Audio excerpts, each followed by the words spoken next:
c'est une réunion intéressante où on fait un peu le retour du terrain, les attentes qui évoluent au niveau des parents, du système éducatif.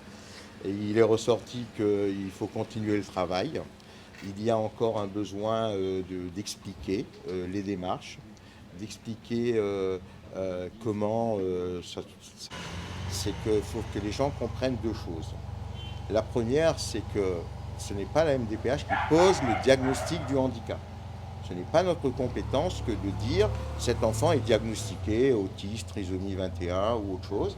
La MDPH, son travail, c'est d'évaluer les conséquences dans la vie de tous les jours, donc dans la vraie vie, de cet enfant qui a été diagnostiqué et de voir comment ces conséquences peuvent bénéficier d'une compensation pour ce qui est des besoins de scolarisation d'un enfant.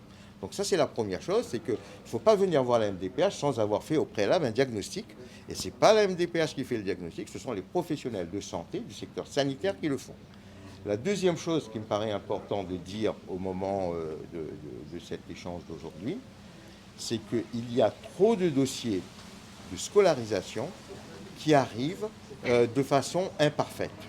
C'est-à-dire, les dossiers, quand ils arrivent chez nous, ils arrivent de façon bancale. Il manque des pièces majeures sur lesquelles nous ne pouvons absolument pas démarrer la mission d'évaluation.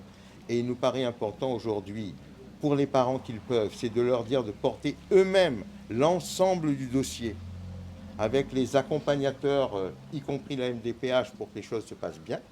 Et la deuxième chose, c'est que les parents qui peuvent être en difficulté, c'est de solliciter tous les acteurs que l'on connaît pour qu'ils puissent eux-mêmes porter la démarche d'évaluation pour bénéficier d'une aide auprès de la MDPH.